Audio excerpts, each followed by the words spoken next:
آپ سن رہے ہیں کتاب چپ، سب ہیڈنگ احسان علی۔ لیکن اس میں برائی کیا ہے؟ بابا جی نے کہا، ہمیں تو بلکہ خوشی ہے کہ تم نے سجدہ کیا۔ 2 دن تو احسان علی کے گھر ہنگامہ رہا، عورتیں آتی جاتی رہیں، محلے کے کمین میراثی ڈوم اور بھانڈ بدائی دینے کے لیے موجود ہوئے۔ پھر تیسرے دن جب انہیں فراغت ہوئی تو نواب نے کہا، اب کیا دلہن کے لیے 4 جوڑوں کا انتظام بھی نہ کرو گے؟ اور محلے والے، انہیں تو ولیمہ کی دعوت دینی ہی ہوگی۔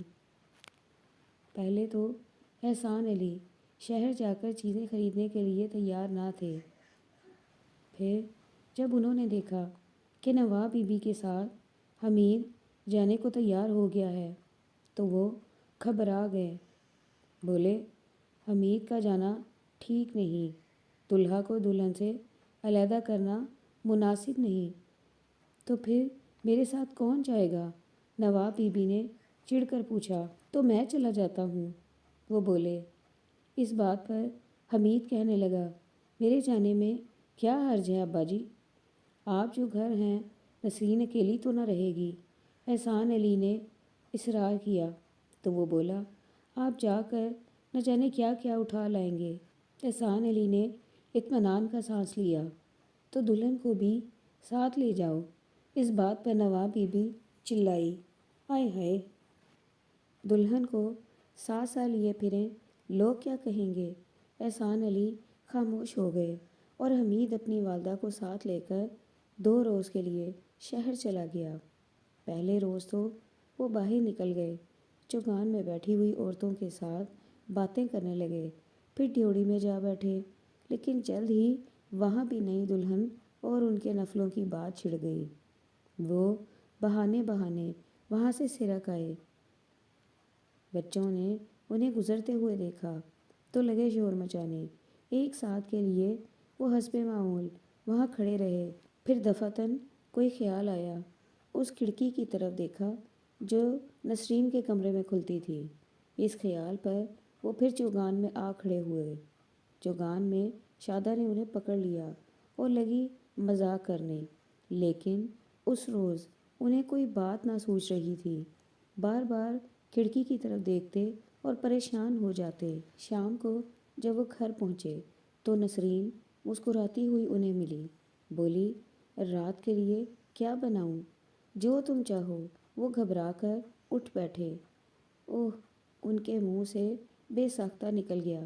نسرین چونک پڑی، کیا چاہیے آپ کو؟ میں تو بھول ہی گیا، وہ اپنی دھن میں بولے۔ کیا؟ نسرین نے پوچھا۔ کچھ نہیں، وہ بڑبڑائے، میرا مطلب ہے۔ انہیں خود سمجھ میں نہ آ رہا تھا کہ ان کا مطلب کیا ہے اور وہ اس قدر مضطرب کیوں ہیں۔ ان کی گھبرائی ہوئی نظریں پر نہ جانے، ان کی گھبرائی ہوئی نظریں جائے نماز پر جا پڑیں۔ اطمینان کا سانس لیا، جیسے ڈوبتے کو سہارا مل گیا ہو۔ میرا مطلب ہے، وہ بولے، مغرب کی نماز کا وقت تو جا رہا ہے۔ انہیں وضو کرتے دیکھ کر نسرین نے جائے نماز بچھا دی اور آپ پاس والی کرسی پر بیٹھ کر سویٹر بننے لگی۔ وضو سے فارغ ہو کر وہ جائے نماز پر کھڑے ہوئے، ابھی نیت باندھنے ہی لگے تھے کہ پیچھے سے خوشبو کا ایک لپٹا آیا۔ مڑ کر دیکھا، نسرین بیٹھی کچھ بن رہی تھی۔ وہ بڑبڑانے لگے، میرا مطلب ہے، یعنی ابھی تو وقت ہے، کافی وقت ہے، ابھی یہ پاس ہی ہے مسجد۔ یہ کہہ کر انہوں نے جوتا پہنا اور پیشتر اس کے کہ نسرین کچھ کہے وہ باہر نکل گئے۔ اس کے بعد انہیں پتہ نہیں کیا ہوا، وہ بھاگے بھاگے چوگان سے نکل گئے، کھیلتے ہوئے بچوں کو دیکھے بغیر آگے چلے گئے۔ ڈیوڑی خالی پڑی تھی، وہاں انہیں ہوش آیا، سوچنے لگے، پھر نہ جانے مسجد کے دروازے پر کیسے پہنچ گئے۔ دروازے میں احسان علی کو دیکھ کر محلے والے ان کی طرف متوجہ ہو گئے۔ ایک بولا، اس کو بھولا نہ جانیے، جو صبح کا گیا گھر آوے شام۔ دوسرا کہنے لگا، آخر کبھی نہ کبھی غلاظت کا احساس ہو ہی جاتا ہے۔ یہ سن کر مان وہ بوڑھے جیسے وہاں سے بھاگ جانا چاہتے ہوں۔ عین اس وقت بابا جی آ گئے، احسان علی کو پکڑ لیا۔ آ کر واپس نہیں جایا کرتے احسان علی، وہ انہیں گھسیٹ کر مسجد میں لے آئے۔ اس بات پر انہیں اطمینان سا ہو گیا۔ بولے، یہ دیکھو، میں تو نہیں آیا، لایا جا رہا ہوں، چلو یوں ہی صحیح، بابا جی نے کہا۔ تیسرا بولا، آخر کوئی نہ کوئی بہانہ یا وسیلہ بن ہی جاتا ہے، نئی بہو کے دم قدم کو دعا دو بھائی۔ چوتھے نے کہا، ورنہ کہاں احسان علی اور کہاں مسجد؟ اگر مسجد کا امام وقت تنگ سمجھ کر کھڑا نہ ہو جاتا تو نہ جانے کیا کیا باتیں ہوتی اس وقت۔ رات کو کھانے کے بعد نسرین نے انہی کے کمرے میں اپنا بستر بچھا لیا اور پھر آپ چارپائی پر بیٹھ کر اطمینان سے سویٹر بننے لگی۔ حقہ پیتے ہوئے وہ کچھ سوچنے کی کوشش کرتے رہے، لیکن بار بار نگاہیں ادھر ادھر بھٹکنے لگتیں۔ سامنے فرش پر نسرین کی خوبصورت سرخ چپلی ان کی آنکھوں تلے ناچتی۔ کمرہ خوشبو سے بھرا ہوا تھا۔ اف، وہ بار بار اپنی ناک سکیڑتے۔ واہیات بو تھی۔ ہاں، وہ میری کتاب، آپ ہی آپ گنگناتے، کتاب۔ نسرین کی آواز کمرے میں گونجی، میں دیتی ہوں آپ کی کتاب۔ نہیں نہیں، وہ چلائے، میں خود لے لوں گا، اور اٹھ بیٹھے۔ لیکن نسرین پہلے ہی الماری تک پہنچ چکی تھی۔ لا حول ولا قوت بے اختیار ان کے منہ سے نکل گیا۔ دور ہی رک گئے، جیسے آگے بڑھنے سے ڈرتے ہوں۔ وہ نیلی کتاب بائیں طرف والی، وہ چلائے، وہاں رکھ دو۔ انہوں نے دور سے چارپائی کی طرف اشارہ کیا، وہاں۔ ان کی آنکھوں تلے کتاب کے لفظ ناچنے لگے۔ حاشیہ سرک سرک کر دائیں سے بائیں طرف جا پہنچتا اور پھر بائیں سے دائیں چلنا شروع کر دیتا۔ لفظوں کی قطاریں چلنے لگتی اور پھر دفعتاً ایک جگہ ڈھیر ہو جاتی۔ دور محلے والیاں ڈھولک بجا رہی تھیں۔ سامنے نسرین کسی انداز میں بیٹھی تھی۔ کیا واہیات طریقے سے بیٹھی ہے، انہوں نے سوچا، کیا نمائشی انداز ہیں۔ اور پھر چونکے، کیا پھتے نائی کی ماں نہیں آئی؟ وہ گویا کتاب سے پوچھنے لگے، کوئی کام ہے کیا؟ نسرین نے پوچھا۔ نہیں نہیں، وہ گھبرا گئے، ویسے ہی وہ سونے کو تو آئے گی نہ یہاں، اس کی کیا ضرورت ہے؟ نسرین بولی، میں جو ہوں۔ او ہو، از سرِ نو گھبرا گئے، میں جو ہوں، میں جو ہوں۔ دور محلے والیاں ڈھولک کے ساتھ گا رہی تھیں۔ اوہ، 11 بج گئے، انہوں نے گھڑی کی طرف دیکھ کر کہا۔ ابھی تو 11 ہی بجے ہیں، نسرین نے جواب دیا۔ وقت ہی نہیں گزرتا، وقت ہی نہیں گزرتا، وقت ہی نہیں گزرتا۔ گھڑی کراہنے لگی۔ وہ اٹھ بیٹھے اور بے خبری میں حمام کے ساتھ بیٹھ کر وضو کرنے لگے۔ رات کو وہ گھبرا کر اٹھے۔ کمرے میں چھوٹی سی بتی جل رہی تھی۔ چاروں طرف عجیب سی بو پھیلی ہوئی تھی۔ سامنے نسرین سوئی ہوئی تھی۔ 2 چھوٹے چھوٹے پاؤں رضائی سے باہر نکلے ہوئے تھے۔ چینی چینی، کسی نے تمسخر سے ان کے کان میں کہا۔ سرہانے پر کالے بالوں کا ڈھیر لگا ہوا تھا۔ سرہانے تلے پتلی پتلی انگلیاں پڑی تھیں جن پر روغن چمک رہا تھا۔ فضول، انہوں نے منہ بنایا، اٹھ بیٹھے اور باہر نکل گئے۔ صحن میں چارپائی پٹکی ہوئی تھی۔ دور محلے والیاں گا رہی تھیں، حال گوری دے بچھیر کالے۔ نہ جانے انہوں نے کیوں محسوس کیا جیسے ان کی زندگی کی تمام تر رنگینی ختم ہو چکی ہو۔ اندر آ کر وہ سوچنے لگے، 2 بجے ہیں، وقت گزرتا ہی نہیں، وقت گزرتا ہی نہیں۔ گھڑی چلانے لگی۔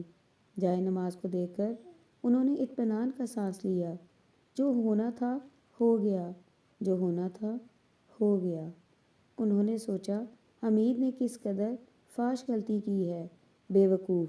انہوں نے نسرین کی طرف دیکھ کر سوچا اور پھر انجانے میں جائے نماز پر کھڑے ہو گئے۔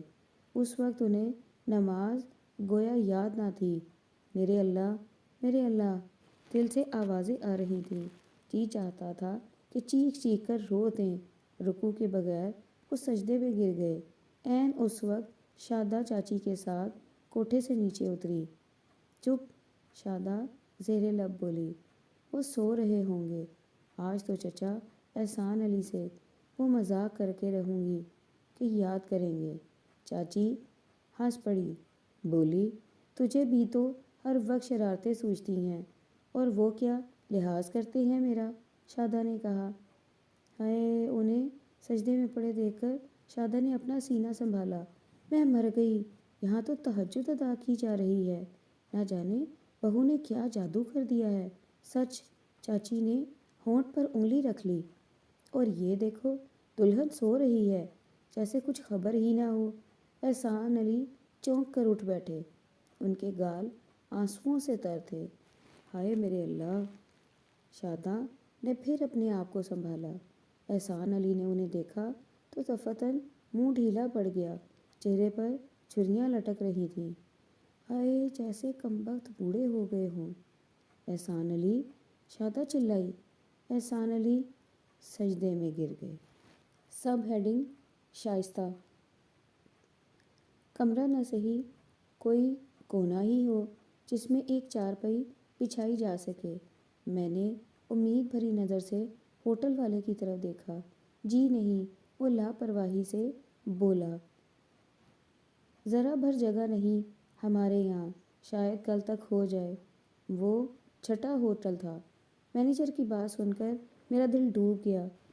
کسی اور ہوٹل تک جانے کی ہمت نہ پڑی۔ شکر ہے میں اپنا سامان اسٹیشن پر کلرک روم میں رکھوا آیا تھا، ورنہ کس قدر مشکل ہوتی۔ ہوٹل سے باہر نکل کر کچھ دیر تو میں حیران کھڑا رہا۔ کدھر جاؤں؟ مجھے تو کراچی کے رستوں سے بھی واقفیت نہ تھی۔ پہلی مرتبہ تو وہاں جانے کا اتفاق ہوا تھا۔ کچھ دیر تک تو میں گھبراہٹ میں ادھر ادھر دیکھتا رہا، پھر دفعتاً مجھے ہنسی آ گئی، جیسے تمام مشکلات یکلخت دور ہو گئی ہوں۔ شاید اس لیے کہ میری پریشانی اور بے بسی حد سے گزر چکی تھی۔ تو صاحب، نتیجہ یہ ہوا کہ میں بازار اور کوچوں میں یوں ٹہلنے لگا گویا کوئی بے فکرہ سیر کو نکلا ہو۔ اف، کیا خوبصورت کوچہ ہے! میں نے اس گلی کی طرف دیکھ کر کہا، جس کی ایک جانب فلیٹ بنے ہوئے تھے اور دوسری طرف پارک تھا جس میں بچے کھیل رہے تھے۔ کبیر! دفعتاً میرے کان میں آواز پڑی۔ میں نے مڑ کر دیکھا، گلی خالی پڑی تھی۔ یہاں میرا واقف کون ہوگا؟ میں نے سوچا، آخر اس نام کے اور لوگ بھی ہوں گے۔ کبیر! پھر آواز آئی۔ میں نے اوپر دیکھا، فلیٹ کے چھجے پر وہ کھڑی مسکرا رہی تھی۔ میرا دل اچھل کر جیسے حلق میں آ گیا، جسم میں سنسنی دوڑ گئی۔ یہ رہا زینہ، وہ بولی۔ اس طرف دروازے میں داخل ہو کر بائیں طرف پہلا دروازہ، میں نوکر بھیجتی ہوں۔ شائستہ میرے چچا زاد بھائی سکندر کی بیوی تھی۔ میں جانتا تھا کہ وہ کراچی رہتے ہیں۔ مجھے معلوم تھا کہ سکندر مجھ سے مل کر بہت خوش ہوں گے، لیکن کراچی کو روانہ ہوتے وقت اماں نے مجھے تاکید کی تھی کہ سکندر سے نہ ملوں۔ اگر اتفاقاً ملاقات ہو جائے اور وہ میرے وہاں ٹھہرنے پر اصرار کریں تو کسی بہانے ٹال دوں۔ مجھے سکندر کے ہاں ٹھہرنے کی قطعی ممانعت تھی۔ جبھی تو آتے ہوئے میں نے یہ جاننے کی بھی کوشش نہ کی تھی کہ وہ کس محلے میں رہتے ہیں۔ محلے میں ایک نہیں 3 لڑکے ایسے تھے جنہیں کراچی میں سکندر کے گھر رہنے کا اتفاق ہوا تھا۔ اسلم تو وہاں صرف چند ایک دن ٹھہرا ہوگا، پھر کسی بات پر وہ سکندر سے ناراض ہو کر چلا آیا۔ یہ خبر جب محلے میں پہنچی تو بڑی باتیں ہوئیں۔ عزیز کو سکندر نے وہاں ملازمت دلوائی تھی۔ اس نے صرف 1 مہینہ ملازمت کی ہوگی، پھر انہیں بتائے بغیر وہاں سے بھاگ آیا۔ محلے میں آ کر ماں سے کہنے لگا، میں ان کے یہاں نہ رہوں گا۔ کیوں؟ ان کے یہاں رہنے میں کیا تکلیف تھی؟ اس کی ماں نے پوچھا۔ نہیں اماں، تکلیف تو نہیں تھی، لیکن میرا ان کے پاس رہنا ناممکن ہے۔ چاہے ان کے پاس نہ رہنا، اماں نے کہا، پر نوکری چھوڑ کر تو نہ آتا۔ تو رہتا کہاں؟ اس نے چڑھ کر جواب دیا۔ ہر کوئی وہاں سے واپس آ کر کانوں پر ہاتھ رکھتا۔ اور کہتا ان کے گھر رہنا تو قیامت ہے قیامت، صبح شام لڑائی لگی رہتی ہے، مہمان کی شامت آ جاتی ہے۔ اسلم، عزیز اور سید تینوں کا خیال تھا کہ سکندر کی طبیعت شکی ہے، بات بات پر شک کی نظر سے دیکھتے ہیں، حتیٰ کہ جان چھڑانا مشکل ہو جاتا ہے۔ عورتیں سمجھتی تھیں سارا فساد شائستہ کا ہے، کس قدر بن ٹھن کر رہتی ہے، ہر وقت اللہ مارا پاؤڈر کریم اور کاجل، مسکرا مسکرا کر بات کرتی ہے۔ نوجوان لڑکوں کا کیا ہے، انہیں تو اللہ دے یہ بات، ایسی عورت کے فریب میں پھنستے ہوئے دیر لگتی ہے کیا؟ پھر خاوند نے تو جلنا ہی ہوا، کیسے نہ ہو شکی مزاج۔ نوجوان جہاں سکندر کے مزاج میں نقص نکالتے، وہاں شائستہ کی محبت، اخلاق اور مہمان نوازی کی تعریفیں بھی کیا کرتے۔ یہ سن کر عورتیں زیر لب مسکراتی اور آپس میں اشارے کرتی، پھر جب وہ اکیلی بیٹھی ہوتی تو کوئی نہ کوئی کہتی، بس باہر کی کوئی آ جائے۔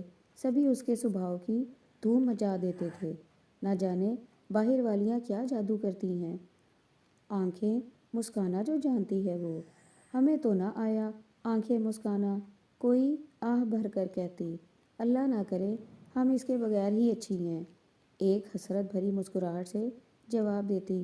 محلے کے بڑے بوڑھے شائستہ یا سکندر کی بات سن کر کھلکھلا کر ہنس دیتے اور کہتے، اصل میں بات یہ ہے کہ میاں بیوی دونوں نے مل کر شکر ڈھونگ رچایا ہوا ہے تاکہ مہمان سے جان بچی رہے۔ بھئی خوب طریقہ ہے، نہ جانے کس کی بات سچی تھی، آیا لڑکوں کا خیال درست تھا، عورتوں کا یا بڑے بوڑھوں کا؟ مگر یہ حقیقت تھی کہ اب کوئی محلے دار سکندر کے پاس ٹھہرنے کو تیار نہ تھا۔ اگر کسی کو کراچی جانا ہوتا تو سبھی یک زبان ہو کر اسے نصیحتیں کرتے، مانا کہ وہ اپنے ہیں، پر ان کے گھر نہ ٹھہرنا بھائی، میں تو تمہیں یہ مشورہ نہ دوں گی، آخر ہوٹل بھی تو ہیں وہاں۔ کیا نہیں ہے وہاں؟ ہوٹل ہیں، سرائے ہیں، سنا ہے بڑا بھاری شہر ہے۔ تو آپ سے آنا ہے کبیر، بھلا دور ہنستے کھیلتے رہتے بستے، میاں بیوی کی خوشی کو حرام کر دینا کیا یہ اچھی بات ہے؟ آپ سے کہہ دینے میں کیا حرج ہے کہ ان کی نصیحتوں کے باوجود نہیں، بلکہ انہی کی وجہ سے سفر کے دوران بار بار میرے دل میں سکندر سے ملنے کی خواہش پیدا ہوتی۔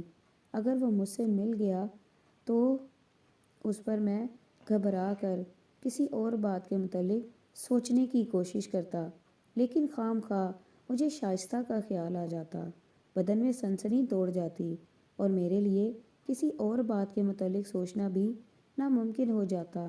خوبصورت تو وہ تھی، لیکن اس کا حسن اکسانے کی بجائے مہدد کر دینے والا تھا۔ اس کے انداز میں خوشی کی جگہ وقار چھلکتا تھا، وقار، خلوص اور سنجیدگی، یہ تینوں وصف میرے لیے چندہ دل فریب نہ تھے۔ پھر نہ جانے کیوں محلے والیوں کی باتیں سن سن کر دل میں ایک انجانا عزم پیدا ہو چکا تھا، جی چاہتا تھا کہ مجھے ان کے یہاں رہنے کا موقع ملے۔ اتفاقاً یہ دبی دبی خواہش کسی وقت مجھ پر حاوی ہو جاتی، پھر میں پوری کوشش سے اسے اور بھی دبا دیتا۔ شاید اسی لیے ہوٹلوں میں جگہ نہ پا کر میرے دل میں اطمینان پیدا ہو گیا تھا۔ شائستہ کے یہاں رہنے کا جواز تو مل چکا تھا، اب صرف ان سے اچانک ملاقات ہو جانے کی کسر باقی تھی۔ اب مجھے یاد پڑتا ہے کہ میں نے کبھی پربیل تذکرہ سن پایا تھا کہ وہ ایک انگریزی وضع کے فلیٹ میں رہتے ہیں جس کے مقابل میں بچوں کے کھیلنے کا پارک بنا ہوا ہے۔ کراچی میں داخل ہوتے ہی میں نے محسوس کیا کہ وہ ایک صاف ستھرا شہر ہے، اور آخری ہوٹل والے کا انکار سن کر پھرتے پھراتے دفتن و کوچہ میری نظر پڑا جس کے مقابل پارک بنا تھا۔ اس کی بناوٹ مجھے اس قدر پسند آئی کہ میں بازار کو چھوڑ کر کوچے میں گھومنے لگا۔ اس کی آواز میرے کان میں پڑی تو حیرت سے بھونچا کر رہ گیا، دل ڈر گیا، یا شوق کی شدت سے تڑپ کر جیسے گلے میں آ اٹکا۔ اس وقت مجھے احساس ہوا جیسے کوئی لبالب ہو کر چھلکنے لگا ہو۔ شائستہ مجھے بڑے اتفاق سے ملی، بار بار میری طرف دیکھ کر مسکراتی، ماما کو میری تواضع کے متعلق ہدایات دیتی، پھر مجھ سے باتیں کرنے لگتی۔ کس قدر خوشی ہے مجھے کہ تم آئے ہو، بڑی مہربانی ہے تمہاری۔ اف، اتنی دیر ہو چکی ہے، کوئی ہمارے یہاں نہیں آیا، کوئی نہیں آتا ہمارے پاس، جیسے محلے والوں نے ہمارے یہاں نہ آنے کی قسم کھا رکھی ہے۔ سنا ہے رضا اور محبوب کراچی آئے تھے، ہمیں صورت تک نہ دکھائی، نہ جانے کیا قصور ہو گیا ہم سے کہ محلے والوں نے ہم سے ملنا جلنا ترک کر دیا۔ رفیع کو کئی بار کہا، ان سے لکھوایا، لیکن وہ کبھی نہ آیا۔ ہفتہ دو ہفتہ کے لیے سیر کو آ جاتا تو کیا حرج تھا، نہ جانے بات کیا ہے، کوئی بھی نہیں آتا، کوئی بھی نہیں۔ وہ آہ بھر کر چپ ہو گئی، پھر میری طرف دیکھ کر مسکرا دی۔ شکر ہے تم آئے ہو، بڑی مہربانی ہے تمہاری۔ اس کی آنکھیں پرنم تھیں، ایسا معلوم ہوتا تھا جیسے ابھی آنسوؤں کا تار بن جائے گا، لیکن مجھے دیکھ کر اس کی پرنم آنکھوں میں مسکراہٹ آ گئی اور آنکھوں کی نمی جذب ہو گئی۔ شکر ہے تم آ گئے، تمہارے بھائی تو ہر وقت مطالعے میں کھوئے رہتے ہیں، آدھی آدھی رات تک لائبریری میں بیٹھے رہتے ہیں، مجھے تنہائی نے مار دیا۔ کبیر، اس نے مسکرانے کی کوشش کی، کتنا ویران ہے یہ شہر، کوئی ملنے ملانے والا نہیں۔ اگر اپنے ہی نہ آئیں تو بیگانوں کو کوئی کیا کہے، اور ان کا آنا بھی کس کام کا؟ آئے بھی تو دو گھڑی باہر بیٹھ کر چلے گئے، گھر میں اپنوں کے سوا کون آ سکتا ہے؟ خیر، اب تو تم آ ہی گئے ہو۔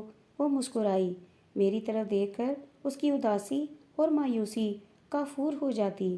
مجھے ایسا محسوس ہوتا جیسے کسی ڈوبتی ناؤ کو پتوار مل گئے ہوں اور وہ بہہ نکلی ہو۔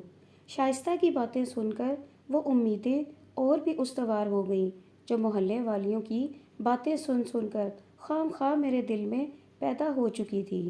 لیکن اس کی آنکھوں کی اداسی، ہونٹوں کی سنجیدگی اور وقار بھرا انداز مجھے پریشان کیے ہوئے تھا۔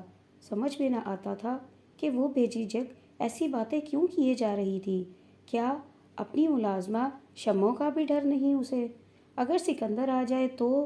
باہر کا دروازہ بھی تو کھلا تھا، لیکن وہ ان باتوں سے قطعی بے نیاز تھی۔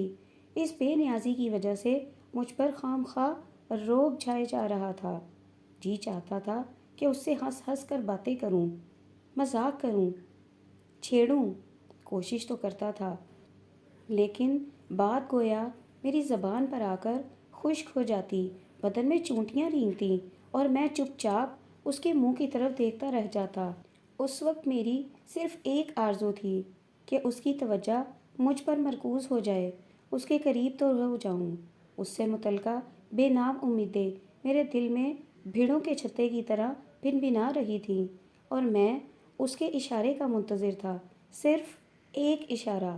نوکرانی کے آنے پر دفعتاً چپ ہو جاتا یا دروازے کی طرف دیکھ کر کہتا، اوہ، دروازہ تو کھلا پڑا ہے، شمو اسے بند کر دے، یا میرے کچھ کہنے پر مجھے پیار سے گھور کر ہونٹوں سے چپ کا اشارہ کر دینا۔ کراچی آتے ہوئے گاڑی میں کئی مرتبہ میں اس کے پاس بیٹھ گیا تھا۔ اس وقت میں یوں چپ چاپ نہ تھا، میں نے کئی ایک دلچسپ باتیں کی تھیں، اور باتوں ہی باتوں میں اس کا ہاتھ تھام لیا تھا۔ شائستہ، اس وقت ایسا محسوس ہوا تھا مجھے جیسے کسی ہوائی کو آگ دکھا دی گئی ہو، لیکن اب میرا ہاتھ آگے بڑھنے کی بجائے کوٹ کی جیب میں گھسا ہوا تھا، اور میری زبان کچھ کہنے کی بجائے منہ میں ٹنگی ہوئی تھی۔ اوہ، کبیر آیا ہے، سکندر اندر داخل ہو کر چلائے۔ وہ مجھے دیکھ کر بہت خوش ہوئے اور دیر تک مجھے محلے والوں کے متعلق پوچھتے رہے۔ اس دوران میں شائستہ گھر میں چاروں طرف گھومتی پھرتی رہی۔ شمو، تم نے کبیر کے کمرے میں بلب نہیں لگایا؟ شمو، میں نے کہا، یہاں ایک سائیڈ ریک رکھ دو نا، شاید کبیر سونے سے پہلے مطالعہ کرنے کا عادی ہو۔ ان انتظامات کے دوران میں وہ دوڑی دوڑی میرے پاس آئی اور کوئی نہ کوئی بات پوچھتی، سکندر کی طرف ترچھی نظروں سے دیکھ کر مسکراتی۔ اس کا سکندر کی موجودگی میں مجھ سے ہنس ہنس کر باتیں کرنا میرے لیے بے حد پریشان کن تھا۔ میں خام خواہ چھینپ رہا تھا، گھبرا رہا تھا۔ جی چاہتا تھا کہ شائستہ کو اپنی طرف متوجہ کر کے ایسا اشارہ کروں کہ اسے اس بات کا احساس ہو جائے کہ سکندر ہماری طرف دیکھ رہے ہیں، لیکن مجھ میں ہمت نہ پڑی اور وہ بار بار کہے جا رہی تھی، شکر ہے تم آئے ہو کبیر، بڑی مہربانی ہے تمہاری۔ میں محسوس کر رہا تھا کہ کوئی پرائیویٹ بات عام کی جا رہی تھی۔ سکندر کے سامنے اس کے وہ دل نواز اور رنگین فکرے، اپنا مفہوم اور رنگینی کھوئے جا رہے تھے۔ اس بات سے تنگ آ کر میں نے تھکاوٹ کا بہانہ کیا اور اپنے کمرے میں جا کر لیٹ گیا۔ اگلے دن سکندر دفتر سے آئے تو ہم دونوں بالکنی میں کرسیاں جوڑ کر بیٹھے ہوئے تھے۔ شائستہ بیٹھی کچھ بن رہی تھی۔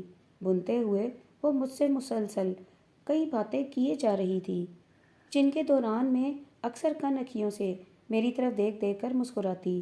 اس وقت میں سر کیے ہوئے ساز کی طرح محض ایک ہلکی سی چھیڑ کا منتظر تھا۔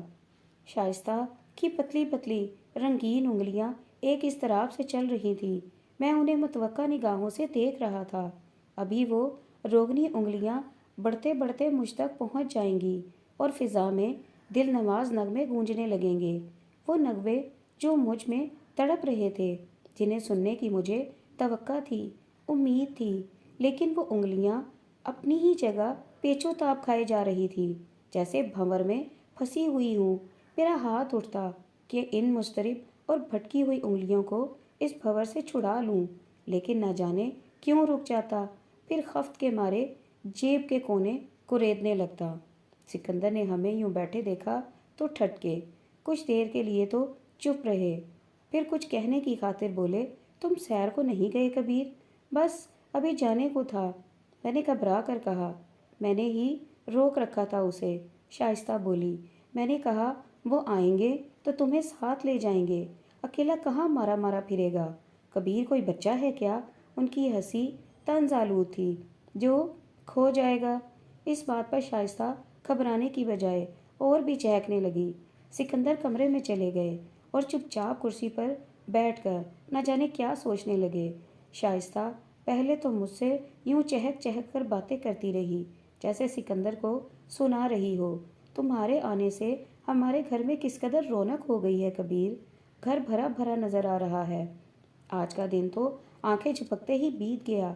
پھر وہ دوڑی دوڑی سکندر کے کمرے کے دروازے میں جا کھڑی ہوئی اور مسکرا مسکرا کر ان سے کچھ پوچھتی اور پھر وہیں سے کبیر کبیر چلاتی ہوئی میرے پاس آ جاتی۔ یہ سنا تم نے؟ آج یہ باہر جانے سے بھی منکر